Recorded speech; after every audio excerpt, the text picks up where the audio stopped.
আপনার কি খেয়ে দিয়ে কাজ নেই মশাই? কোথাকার কোন মাছি তাও আদৌ আছে কি না ঠিক নেই, সেই মাছি মারতে এখন আমি লোক পাঠাবো? না না বাটুল বাবু, আপনার সম্পর্কে যথেষ্ট শুনেছি। আপনি কিনা এমন অবাস্তব প্রস্তাব। আসলে বুঝতেই পারছেন, উজ্জয়িনী নগরের মানুষগুলো ভয়ে জড়সড় হয়ে গেছে। একদিন যদি আপনারা লোকজন পাঠিয়ে অঞ্চলটায় কীটনাশক ছড়িয়ে দিয়ে আসতেন, তবে মানুষগুলো একটু মানসিকভাবে শান্তি পেত। শুনুন বাটুল বাবু, অমন মাছি যদি সত্যিই থাকতো তাহলে শহরে এতদিনে হইচই পড়ে যেত। তাছাড়া আপনি মশাই বাঘা বাঘা সব চোর ডাকাত পাকড়াও করেন। আপনার যা শক্তি, আপনার ওই একখানা হাতি তো একটা আস্ত হাতিকে ঠান্ডা করে দেয় মশাই। আমার এই একটা হাতি? কি বললেন আপনি? হ্যাঁ হ্যাঁ, যথেষ্ট। আমার এই একটা হাতি? ওই মাছি তাহলে আপনার ওই একখানা হাতি তো একটা আস্ত হাতিকে ঠান্ডা করে দেয় মশাই। ওই মাছি তাহলে বিধুরমনের মৃত্যুর কারণ হলো?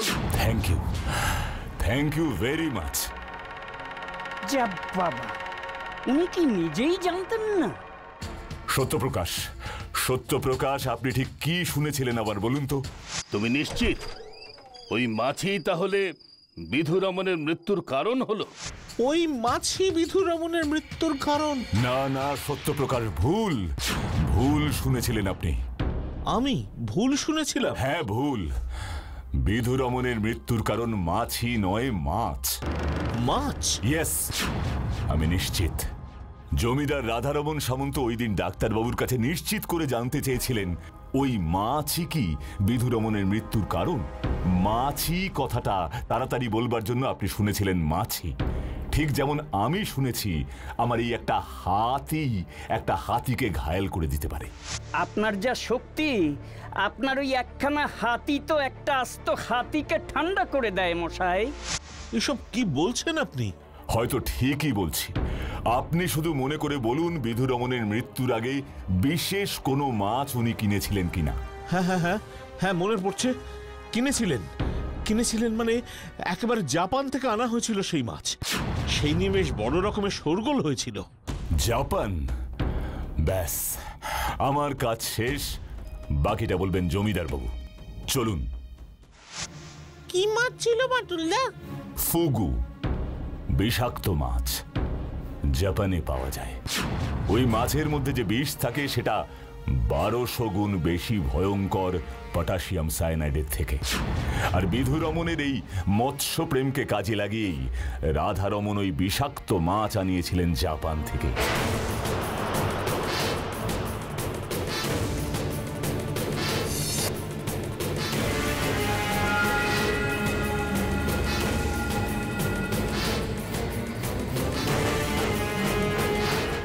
বাড়ির সকলে ভেবেছিল বিধুরমন তো মাঝে মাঝেই মাছ কেনেন, তাই এমনই বুঝি ওর অ্যাকোয়ারিয়ামের জন্য আরো একটা মাছ এলো। সেই মাছ রাখা হয় ওর অ্যাকোয়ারিয়ামে।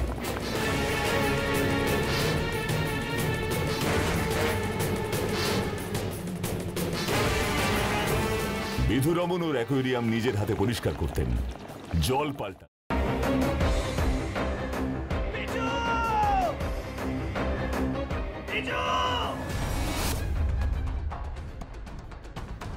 কি করে করতে পারলে তুই? ও তোর বৌদি হয়, তুই আমার ভাই হোস।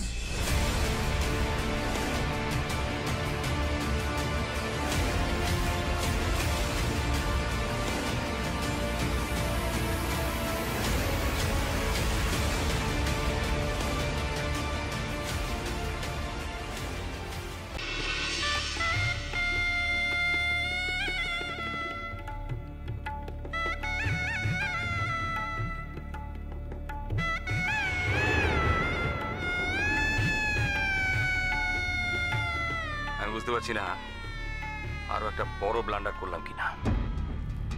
কি বড় মামু? আমি ওদের 20 লাখ টাকা দিয়ে দিয়েছি। সে কি কথা? কেন? তোমার কিন্তু কথা ছিল এই কথাটা 5 কান না করার। যাই বাবা, তাড়াতাড়ি বজরংবলীর পূজাটা দিয়েছি। আমি লাড্ডু না দিলে তো বজরংবলীর ব্রেকফাস্টই খাওয়া হবে না। আরে বাবা, এবার তো কোল থেকে নামাও। ও হ্যাঁ হ্যাঁ, আর যা বললাম মনে রেখো।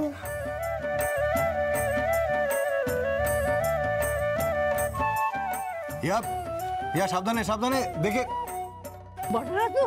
আমরা চেষ্টা করছি যাতে ওকে যত তাড়াতাড়ি সম্ভব। জোর দিয়ে বলতে পারেন কি ওকে জীবিত অবস্থায় পাওয়া যাবে?